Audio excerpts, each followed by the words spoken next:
There's an innovation gap, and it's a gap that Tab is closing in on. Innovation is something traditional banks haven't embraced as quickly.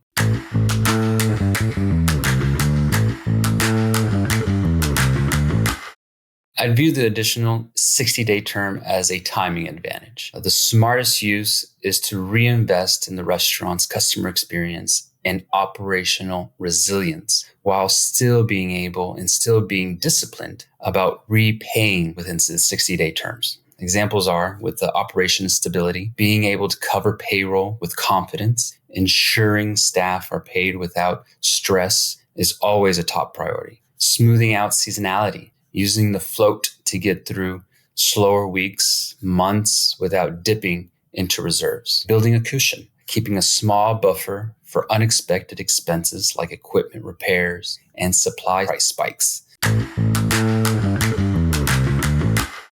I think with the banking and credit cards, they long operated in a 30-day billing cycle.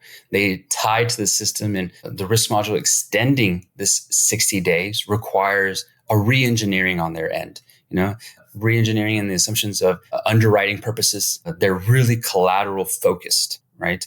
In a traditional lender, they prefer loans backed by hard assets. In the restaurant industry, we're really brand recognized. We're customer base, which is really hard to collateralize in the industry, right? I think that's a huge thing for the banking institution, and also for variable and cash flow.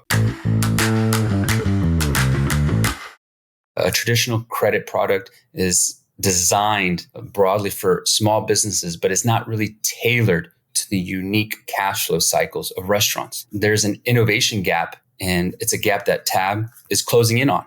Innovation is something traditional banks haven't embraced as quickly. Traditional finance hasn't offered 60-day terms to restaurants mainly because of risk perception.